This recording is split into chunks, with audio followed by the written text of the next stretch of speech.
And I had to just stop myself and pause and say, like, internally, girl, you got this. Girl, you know this. Why you guessing? And if you don't know, still say it with confidence, because confidence will take you far.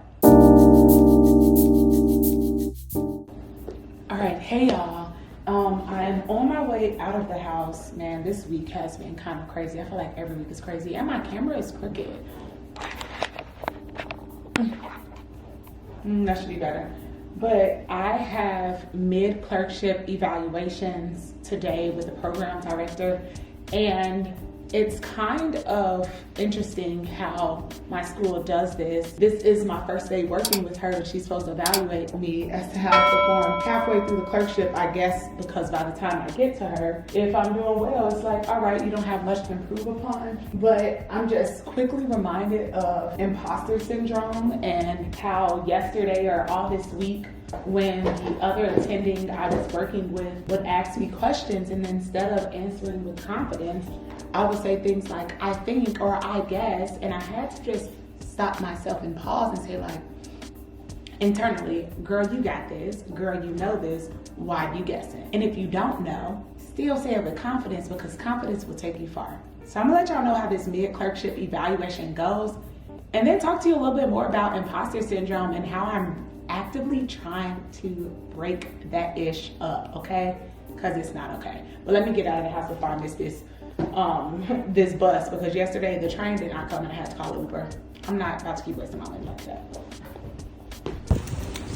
Be rushing because I almost left my dang on lunch. Lord Jesus.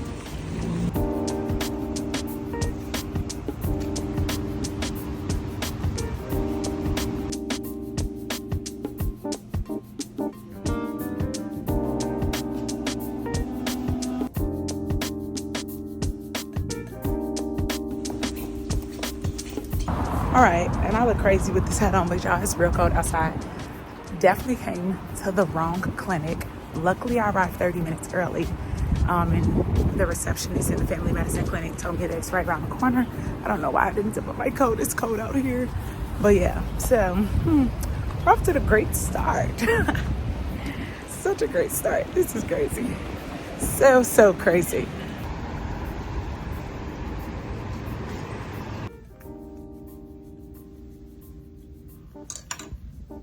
Clearly I was lost, and I came in, I was like, oh, is this the OB-GYN clinic? Someone was like, yeah. And I'm like, oh, okay, came in behind her as she used her badge to get in, and she was like, oh, you gotta sit down and wait for a receptionist. Ain't nobody here yet. I'm like, I'm working. She was like, oh, okay, come on. What's going on, y'all? Ooh, happy Thursday.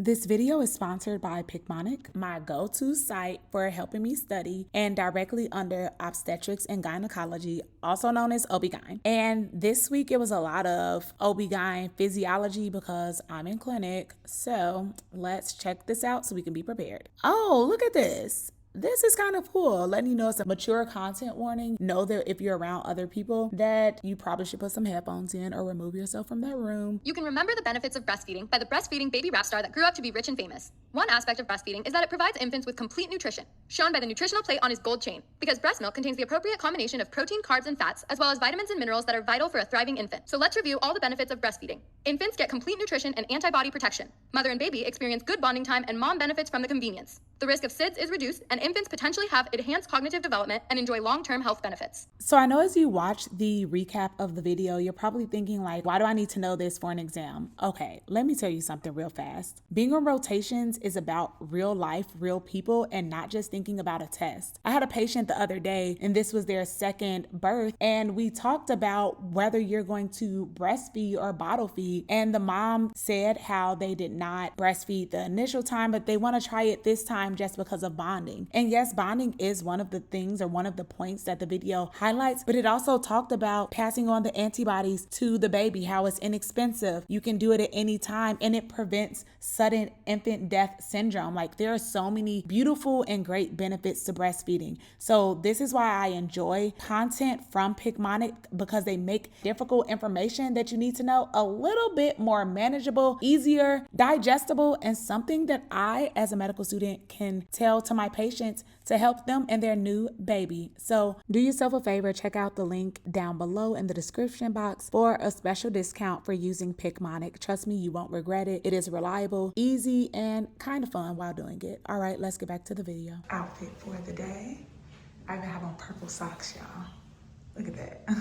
All right, midday check-in or mid-morning check-in. The doctor I'm working with, she's amazing. Like, I'm doing note writing, coming up with an assessment and plan, bonding with the patients. It's just like everything. And I still have to remind her at the end of the day that we have to do this mid-clerkship eval. But I have not said I guess or and like assuming or like doubting myself, which has been great. And I said something that was wrong, but then I like explained my thinking, and she was like, oh yeah, you're right, that could be another thing as well, like a cause for an endometrial biopsy. So come on girl, we learning. Okay, let me go back so I can see this patient now.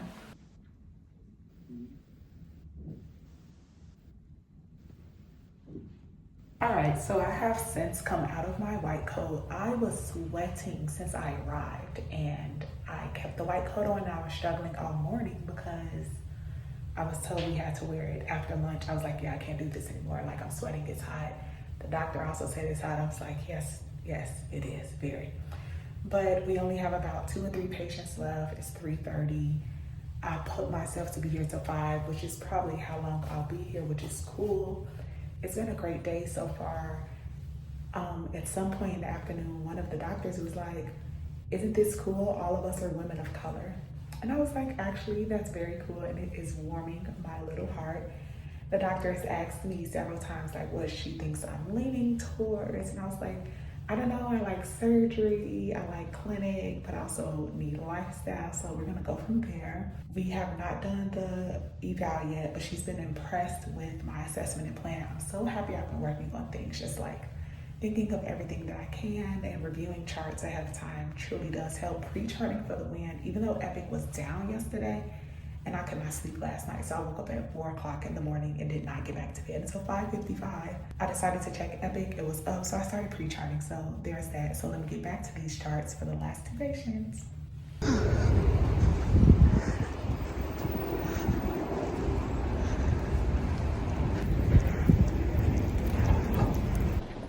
Okay.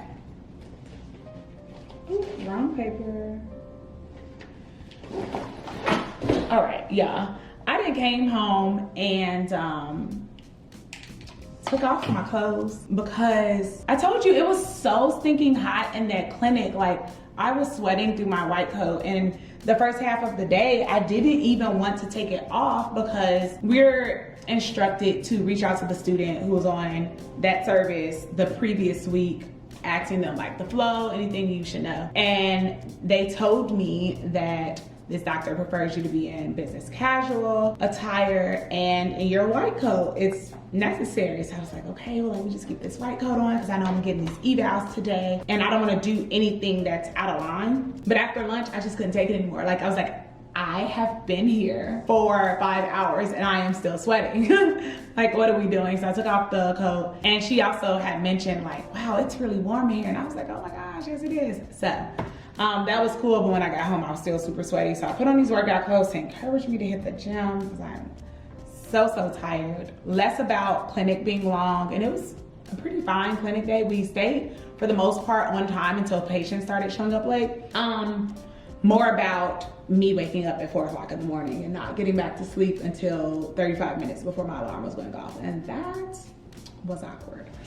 So after being on general OB-GYN clinic service for earlier part of this week with a different attending, and I asked her for feedback yesterday, I'm like, okay, I'm working with the program director today. I need to be on my P's and Q's. So, you know, I had pre-charted this morning because Epic, which is the electronic medical record system, it was down last night. Odd. Also odd, there was a point during the day that Epic, like, it stopped working, and I think it was something to do with our internet. We lost connection. It was very odd, but there have recently been some cyber attacks of hospitals' electronic medical records. And so the doctor I was with was like freaking out. I was like, oh my gosh, what if we've been hacked and what are we gonna do? And I was like, this is crazy, because these are your patients. So I only know them from the notes that I took in Epic. So I can't recall anything about any of these patients. But luckily, it had to do more so with internet connection and not our actual electronic medical records, which was like, thank God, because we were definitely in a tizzy for a smooth like 20 minutes.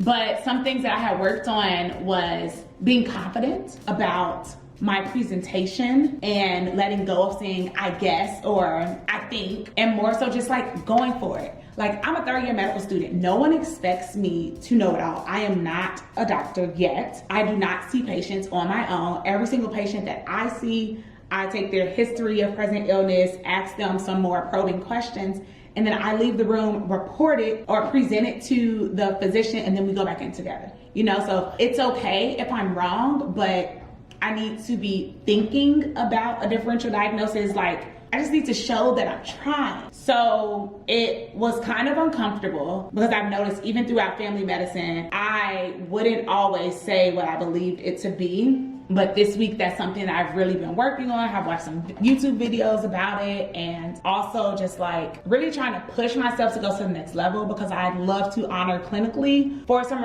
rotations. Like, that would be amazing. So at the end, we had to go over things. So you have to get someone to sign off on in your book. So this is my green book, and we need all these things signed off on. So today I got a speculum exam, because I got to place a speculum for 2 patients. And most people think speculum exam is always you getting a pap smear. Not so. You could get a speculum exam when you're testing for sexually transmitted infections. You can get a speculum exam, like today it was post-op checking. Patient had a total hysterectomy, so cervix and they had a hysterectomy, because I actually don't know if the fallopian tubes and the ovaries were also removed, but their uterus and their cervix are removed. So place a speculum to see if the incision, because it's now a vaginal cuff, so to see if the incision is fine to clear them for all other activities. Also checked off seeing a patient at risk for patient screening and care. Oh yeah, I did. And health maintenance for preconception care, adult well care, postpartum care, and yeah, it looks like that's it, because these other patients I did not see just yet. Loki saw some of these in the hospital for labor and delivery, and I forgot to get them checked off. Anyway, now on to the good stuff. So for the feedback, said that I am not at risk for failing, there are no professionalism concerns, and the strengths that she listed for me was that I attempt to come up with a plan, which is the assessment and plan. So let's say patient presents with abnormal uterine bleeding, and they haven't been having their menses for the past 3 months, and it could be an underlying cause for that if they previously had their menses. So I would say like patient X is, I don't know, 33 years old, G3, P3, which is G is the amount of times they've been pregnant, P is the amount of living births that they have, or living kids that they have. So pregnant 3 times, have 3 kids, and they present with abnormal bleeding. This has been occurring for the past year. They have had a menses in the past 3 months. Based on, or like, first of all, I think we should get a CBC, which is a regular blood test, maybe check their thyroid and prolactin levels. And then this is potentially secondary amenorrhea, and I could come up with some other things. So point being is, I wasn't right every time, but she appreciated that I tried. I attempted to come up with a plan. I had good notes. I was enthusiastic. She's put enthusiasm for the field, and she stated, even if you don't want to go into OB-GYN, you were very enthusiastic. And my history and physical exams were good, and I was very efficient in the room. She never had to come in the room and like interrupt me because I was taking too long. And I shout out to family medicine for helping me with that, because initially I was taking way too long, asking way too many questions, not asking a focus history. But things that I need to improve on is that I was mixing up some diagnoses, like hyperplasia, which is in the endometrium. Secondary amenorrhea, which is not having menses due to underlying cause, and abnormal uterine bleeding.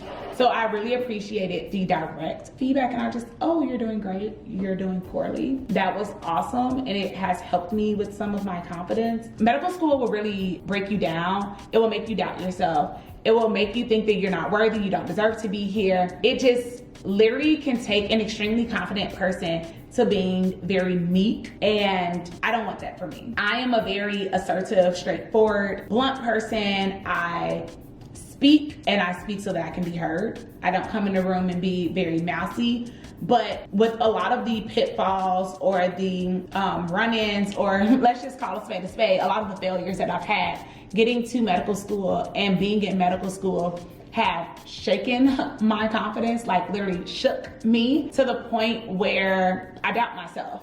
And I think, there it goes again. That is where this has come from, the I thinks, or I guess, or possibly. It's like, say it with your chest. You've been saying things with your chest this whole time. And imposter syndrome is real, but I think, imposter syndrome is real, but the more power that we give to it, the more it grows. Like anything, you water a plant, the more I water it, my plant is gonna grow. The less I water it, it's gonna die. So I am working on not feeding into that, but feeding onto the other side. Okay, you're saying I think a lot, you're saying I guess a lot. Stop, pause, start the sentence over. It's fine. Like, regain that confidence, regain that oomph, that boost that is needed to be a physician, because no one wants to go to the doctor and they're saying, I think, I guess, for everything. I'm not saying the doctors know 100% of, they don't have all the answers when patients come in. Absolutely not. But if my doctor is uncertain every single time I go in, I'm asking questions, I'm going to be uncertain about receiving care from them. So this is something that I am working on now, because I will be seeing patients for the remainder of this year. So that once I get to fourth year, even the latter half of my rotations, that I am a lot more confident and I'm speaking with more power and authority when reporting to my attending or my resident. So don't think that something's wrong with you if you have a little self-doubt or a little bit of imposter syndrome, but let's seriously try to redirect and refocus that energy. Like, the feedback that I got today from the program director was amazing. Like, literally, she said, I think that you're doing a great job. And that really helped me. It boosted my esteem for presenting, which can be kind of scary. And it continues to show me that I deserve to be here. I am here because I earned it. It wasn't handed to me. It wasn't affirmative action. It was something that I worked for. And since I worked for it, I'm going to continue to know that, like, I got this, right? Just like you. You got this. Now let me get my sleepy self in the gym so that I can get this to sleep and hit that pillow tonight. I will catch y'all next time. Bye.